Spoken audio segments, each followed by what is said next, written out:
And good afternoon. It is afternoon. It is 2 p.m. here on Monday, September 21st. And joining me here today is, as he always does, is Mr. Frank Prosnitz. Frank, how are you today? I'm doing fine. How are you, Ryan? I'm good. We can hear each other. We're doing good. Today we're going to talk about a very important topic that we have touched on just about in every interview we have done with candidates, and that is the importance, and this is a bipartisan, nonpartisan, topic, and that is the importance of filling out your census. It's an important one, and it matters a whole lot from the state house all the way down to your local city and town hall and the services they provide. Well, and the money you receive. We're on the precipice of losing a congressional seat. And with that is the loss of considerable millions of dollars, and for 10 years. So critical people participate. Yeah, and some of the data I have here is more than $3.8 billion in funding. Nearly 40% of the state's annual budget is dependent on an accurate census count to support education, housing, healthcare, transportation, and more. And we have a special guest joining us today, and that is Rhode Island Treasurer Seth, Magaziner. And good afternoon. How are you? Oh. Am I on mute? Hello, guys. How are you? Ryan and Frank, good to see you both. Thank you for having me. Good to see you. Are you sick of doing Zoom meetings and video meetings? Very much so, as the rest of the world, I think. It's what we got to do in order to keep doing our work. It is what it is. We have two important things that we need to be doing, all of us as Rhode Islanders right now. And one is making sure that we're registered to vote in November. And the second one, I don't know if one is more important than the other right now, but certainly people, if they have not fulfilled their census and filled it out, now's the time. Yeah, that's right. And as you said it at the opener, we're in the final stretch here. The Trump administration has said that the census count will end at the end of September. So we have less than 10 days left. And so much depends on Rhode Islanders filling out the census.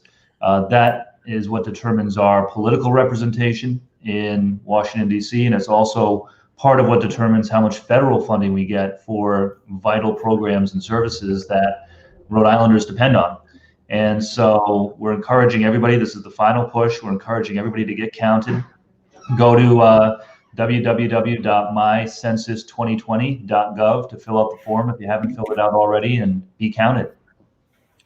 So I just have a couple of quick questions.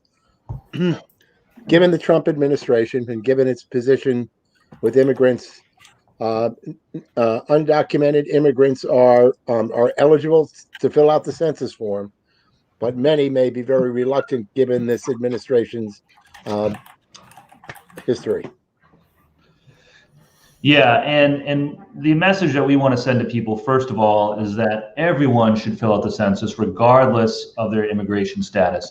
The census was originally written into the United States Constitution over 200 years ago, and in the Constitution it says every person shall be counted every 10 years, not every citizen or not certain people.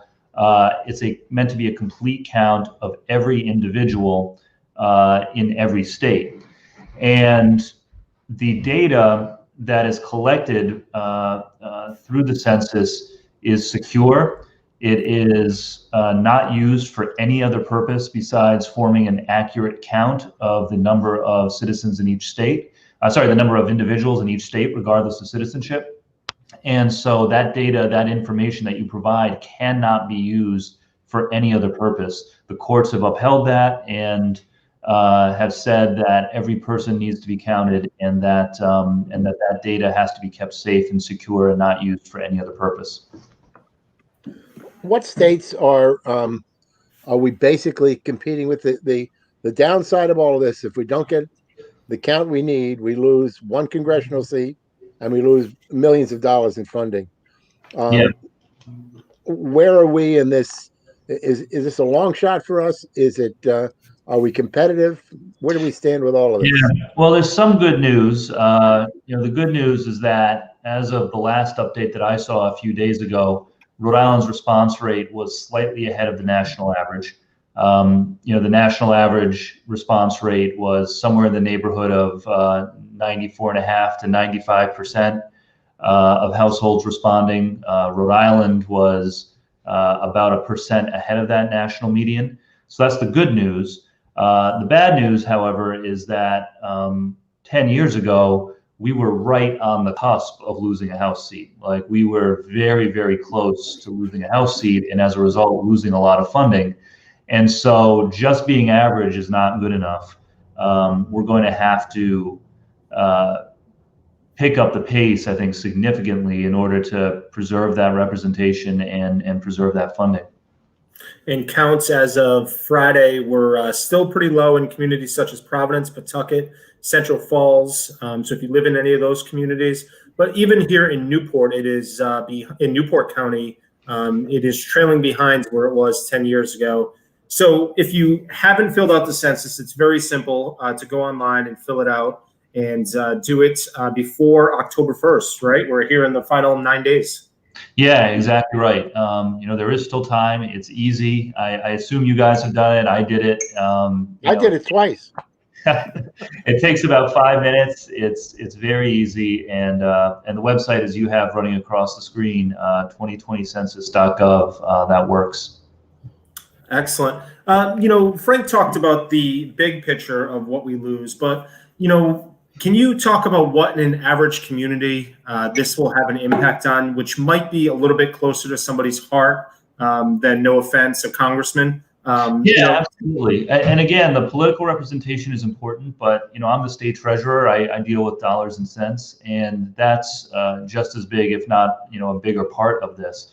If we do not have a strong participation in Rhode Islanders filling out the census, we could lose funding for critical programs, for things like school breakfast and lunch, right? That low-income kids from low-income families depend on in order to get their 3 meals a day. That's federally funded. Head Start, to help, again, kids from lower-income families get access to early childhood education. Health centers, we receive almost $30 million every year from the federal government to have community health centers in Rhode Island, where, again, lower income families can go if they get sick or if they're hurt, or to help their kids get care. These are the kinds of programs that I think impact people's lives in a very tangible way, in a very real way. And people may not even realize that funding is at risk, but it is. These programs are largely federally funded, and much of that federal funding that the state of Rhode Island receives is apportioned by population. And so those are some of the programs that could be at risk if we don't have a full and complete census count. Now, we're not talking about the elimination of the funding. We're talking about a reduction of the funding. Correct. Yeah, but again, I mean, these are programs that are helping people who are living on the margins in some cases. So even a small reduction in that funding can put the state in a really tough spot. Can put us in the position of either having to cut services to people who really need them, or cut other programs, or raise taxes here locally, and unnecessarily so. I mean, this is money that Rhode Island is entitled to. We just have to make sure that we get our fair share. The community health. I'm sorry. Go ahead, Ryan. Go ahead, Frank. I was just going to say, we're talking about funding for schools, housing, public transportation, roads and bridges, foster care, all things that are near and dear. One of those things has to be close to everybody's heart. Well, community health centers, I think, is critical, since I think the wisdom is that we want to expand those. We don't want to contract those. And that's the way that we keep the pressures off the hospitals. Yeah, that's exactly right. Access to primary care, access to to community health centers not only helps people when they need it the most, but it also takes pressure off of the hospitals and the insurers, and it helps keep costs lower for everybody. And very important to do over the next 9 days. By October 1st, reach out to family members, coworkers, the elderly, anybody you may have known, and ask them. It's a very easy question. Just, did you take the census? And just do it. And it takes just a couple minutes to do. for that odd household that doesn't have a computer, what can they do? You can do it over the phone. Let me pull up the phone number here. You can call, hold on. It's okay. Oh, here it is. Sorry, go ahead. Oh, go ahead, Seth. You know what? I'll pull that up in a second. Make something up. That usually works good. If people want to reach me, I will get them. Here it is. Sorry, toll free 844-330-2020. 844-330-2020. 844-330-2020. That's right. And that's if, people who are watching this obviously are going to have a computer, but they know of people who do not or who have not filled out this census, don't have access to a computer. That's the way to go. Yeah, that's right. Way to put him on the spot there, Frank. Was all right. He responded. That's our treasurer. Thank God he does the same thing with our investments. That's while we have you, Treasurer, we might as well ask you anything else going on that people should know about out of your office. Should people be doing anything? Do you need anything? What's a quick little update from you and your office? Yeah, well, in the Treasurer's office, we're doing well. We've adapted to COVID-19 without any disruption to services. Frank mentioned the state's investments. The state's investments are doing very well. We just hit an all-time high in the state pension system. So Rhode Islanders don't need to worry about that. The state's investments are sound. A lot of what we've been doing is getting the word out about other programs that are available to help Rhode Islanders get through this crisis that we're living through. Of course, small businesses have been impacted especially hard. So we've been getting word out about the small business grant programs at Commerce Rhode Island. There's the Restore RI grant program, but then there's also in the next week or two going to be a new program launching to help restaurants buy equipment to help facilitate outdoor dining, so heat lamps and so forth.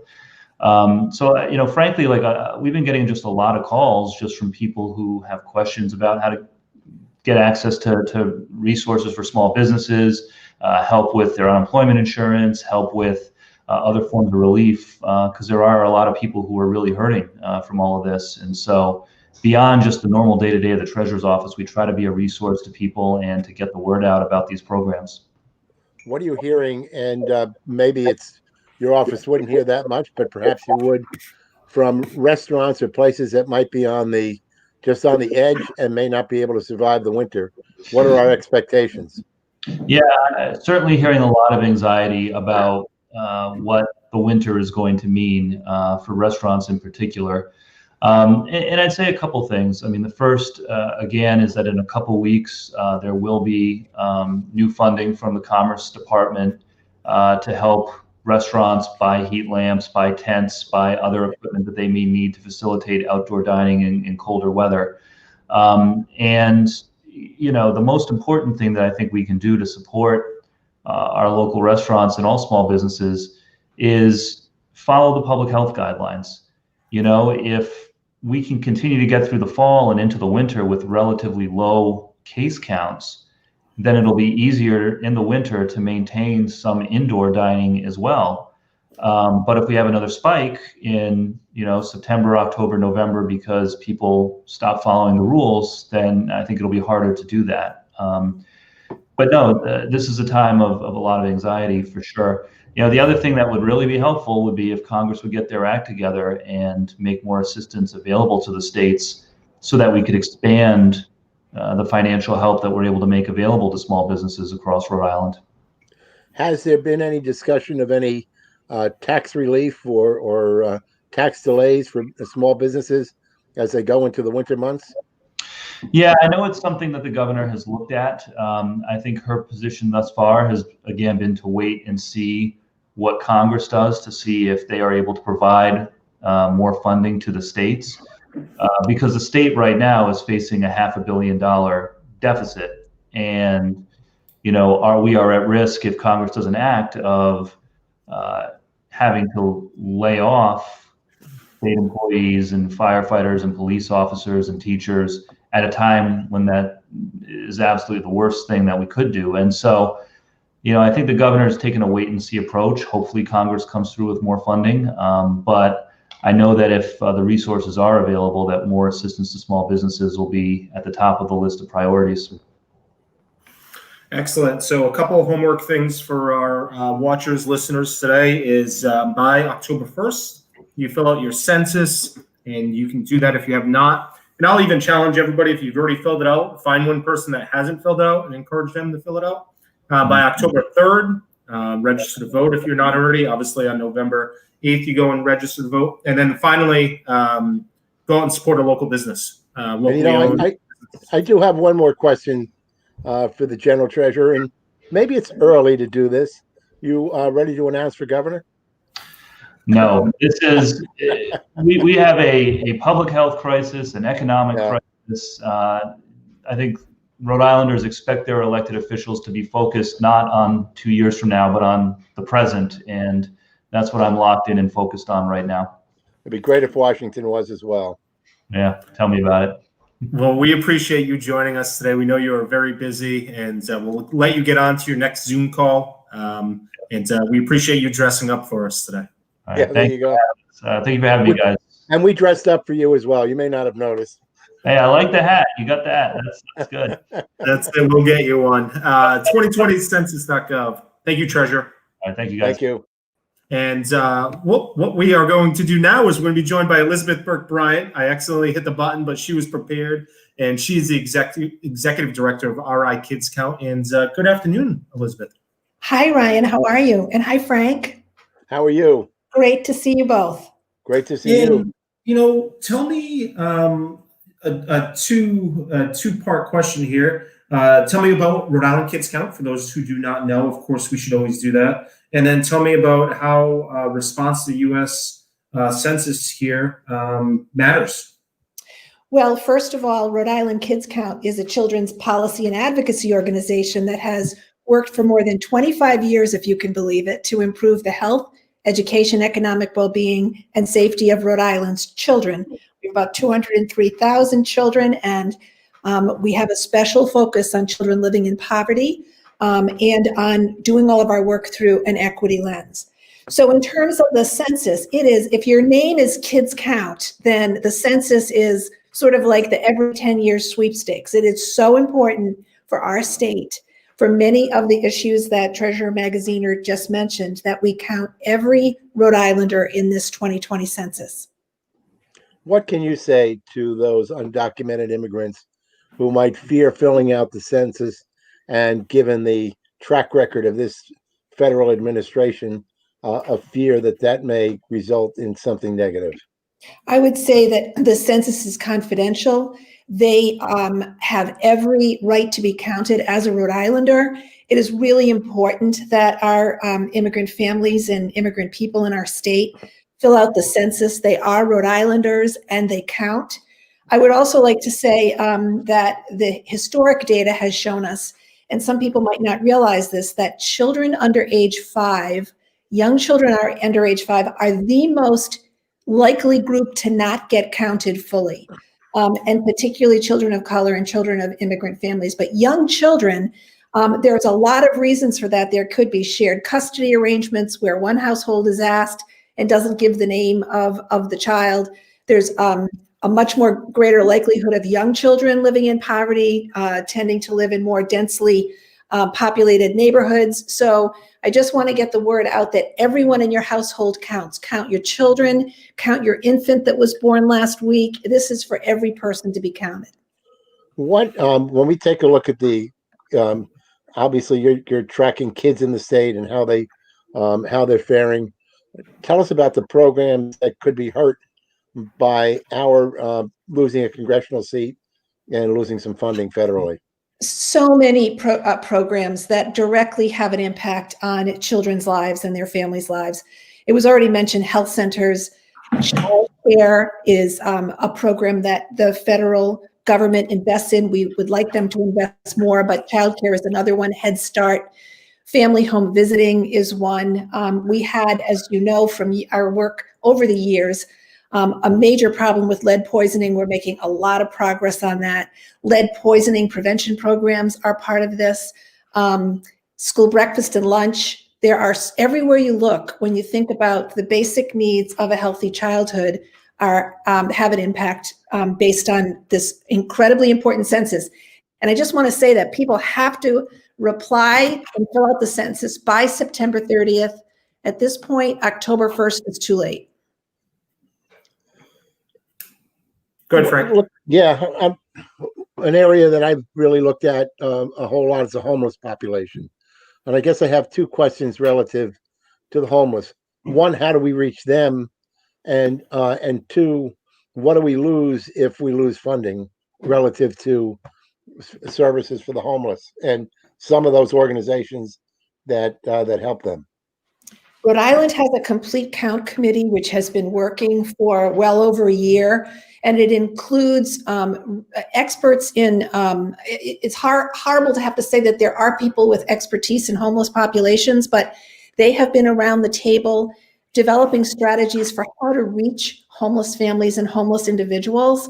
So there are many support organizations out there working every day to try to reach the hardest to reach populations, Frank. And what you just mentioned about homeless kids and families and adults, they deserve to be counted. They are part of our Rhode Island population, and there are many services, and also housing is a very big part of what stands to lose if we don't have a complete count in Rhode Island. So that's why it's so important that everybody both get out and get to your computer and fill out the census form if you haven't.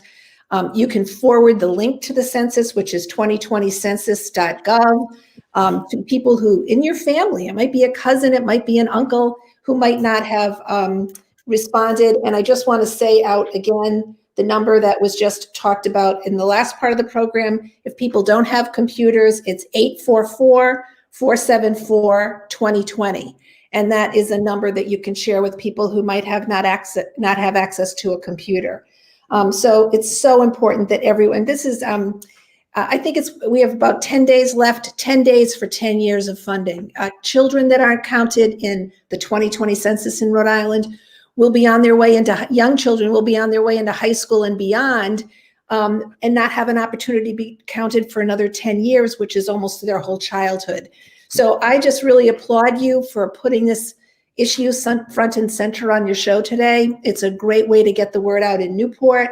The latest data on Newport is that Newport's self-response rate is about 56%. So there's work to be done right in the community of Newport. And I know lots of people tune into this show and will spread the word. So thank you for featuring this important topic today. Of course. And, some data points when I go to rikidscount.org, and it's right there on your main page. And, this is why it's important to do the census, because you get data like this, but 98.1% of Rhode Island's children had health insurance coverage in 2019. Very important data to know. Rhode Island ranks second best among states, up from third last year. Another one, 14% of Rhode Island's children lived in poverty in 2019. Obviously, COVID is expected to result in an increase in that. It's important to have these data points every 10 years so we can compare and contrast not just our population, but also on how are we doing as a state, how are our children doing, and also how do we move forward. So it's important to get these questions in because of funding, because of a congressional seat, but also so we know the health and wealth of our children as well as other members of our society. I don't think we can emphasize. Perfect. I mean, that is exactly what we do at Rhode Island Kids Count, as you know. And to get the real data on community level, we need the census. So you're absolutely right across all the issues we cover in our fact book, which is at rikidscount.org. You can click on fact book. So much of our numbers by city and town really requires the census data. I think it's really important to reemphasize that what we do now lasts 10 years. We can't correct it 2 years from now or a year from now. It will be 10 years before we can, in fact, change a funding mechanism and change the number of representatives in the House of Representatives. Absolutely. That is well said as well, Frank. It's one of those once every 10 years opportunities. Once September 30th comes and goes, we've lost our chance. We know we can do better. The final push, whether you're a sports team or whatever competition you're in, is really important. And thank you for getting the word out, and to all the listeners out there, just think about all your family members, call your friends, forward the link to the census, and you'll be doing your part to help us have a complete count. I'd also urge every parent to go to Kids Count and take a look at the data. It is eye-opening, and it really gives an incredible picture of what life is like for our kids in the state. Well, thanks, Frank. We do hope that parents out there do use our data. It's at rikidscount.org. We work on so many kids and families issues, and we love to have our data and research be used by people. And Elizabeth, not to give people more homework, but is there anything RI Kids Count is doing right now that people should know about, or people should be supporting, or people can contribute to, or anything else that people can do right now for RI Kids Count? Well, we're always, our team is full steam ahead during this pandemic. We've had an extra sense of responsibility to raise up some of the issues affecting low-income families and families of color that have been hardest hit by this pandemic. And so we are just actually today releasing a report on an important education issue called school climate. And that's the kind of virtual release that we do. We recently released an issue brief on child poverty in Rhode Island, and we have another one coming up on child nutrition. How are our kids faring when we know that food is at a premium in so many households, and families that never used food banks before are using them? So I would just say, look at our website, get involved. We have people who donate to our organization. We have people who we work with across the community, including a lot of great partners in Newport. Newport Partnership for Families is a great partner of ours. We have a Data in Your Backyard that's coming up in Newport, where we share the data with our Newport community. So we'll be back in touch in early October, and maybe that's something that this program might be able to provide some coverage on, what we're saying about Newport specific data. Excellent. And it is rikidscount.org. And she is Elizabeth Burke Bryant. She's the executive director. It is 2020census.gov to participate in the 2020 census. Just grab that link, send it to everybody, send a massive annoying group text, and to all your family members and friends, and say, hey, did you do this? And annoy them to fill it out. Find somebody that hasn't filled it out, and get them, because it matters the next 10 years. So we have 9 days to get this right, and it will affect all the way up to 2030. So, and not very painful to do. It's an easy form to fill out, and very significant. Well, thank you for having me be a part of getting the word out. We will be back in Newport for Newport Data in Your Backyard on October 6th. October 6th, more to follow. And thank you for all you're doing to spread the word today and for the next 10 days to September 30th. All right, Elizabeth. Well, thank you very much. Thank you so much. All right. We want to thank Elizabeth for joining us, and she is the executive director of RI Kids Count. rikidscount.org is their website, and it is 2020census.gov to participate in the 2020 census. You have to do it before October 1st, so do it before September 30th to make sure it gets done. And Frank, on Friday, we're going to have a special guest who will join us, who can also speak to this topic. Sure, that's Secretary of State Nellie Gorbea, and we'll talk to her about lots of issues, but certainly the census, the election, and some other issues that may be involved with her office. And we're going to throw in, just for kicks, some of the conversation on statehood for Puerto Rico, where she was born. But she'll be a guest on Friday. We're looking forward to that. Yeah, Friday at 10:30 in the morning, we will be joined by the Secretary of State. Again, the census affects funding for schools, housing, public transportation, roads, bridges, foster care. And I'm looking for the data I had here. Newport County's current response rate to the 2020 census, trails, it's 2010. And you heard there 56%. Whether island residents understand what this means, what they can do. And that's what we try to do today. Yeah, that's a distressing number. that means that there are a lot of people out there who have yet to respond. Very important to do that. Yeah, timeline is twofold. There's plenty of interest right now in the state's budget and what it will look like. 40%, $3.8 billion of Rhode Island's annual budget is federal funded, the bulk of which is determined based on the census. More importantly, the fact that the federal government is ending the count 1 month earlier than expected. We didn't get too much into that, but normally it would go until the end of October, but it ends September 30th, and participation is key. So fill it out. This is a simple one. Sit at your computer, get on there, register to vote, and participate in the census before September 30th. Do both of them for us if you haven't already. Absolutely. Or the phone number, 844-474-2020. Excellent. All right, Mr. Providence, what else we got coming up here today? Nothing today. Nothing today. We'll be back into that election mode pretty quickly. Lots of contested elections coming up. We look forward to seeing what happens there. And of course, on a national level, everything is going round and round, and where it lands, nobody knows. Yeah, we will keep it focused here on local, and we are lining up a wide range of interviews. We mentioned we have Secretary of State this Friday. I'm sure we'll get a couple more in this week. Next Tuesday, we have Representative Lauren Carson from District 75. And the list goes on, and we'll be chatting with Middletown, Portsmouth, Tiverton, Little Compton, Jamestown. We'll be sending out invites if you're a candidate to all of you by this Wednesday, and just need to get button up some of our availability, Frank and I's availability, so we can start attacking these. So, including the congressional race, we have contests in both congressional districts. That's it. And the treasurer is already tweeting at us. Thank you for having me on to discuss why it's so important to our state's financial future. So there we go. And website is right there on the bottom, 2020census.gov, to participate in the census. Please check on children, elders, make sure they're all counted. All right, Mr. President. Very good, Ryan.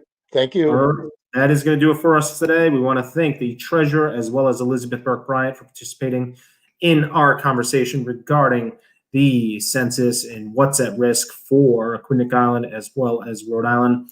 If you missed any portion of this interview, you can catch it on whatsupnewp.com as well as on our Facebook feed, facebook.com/whatsupnewp.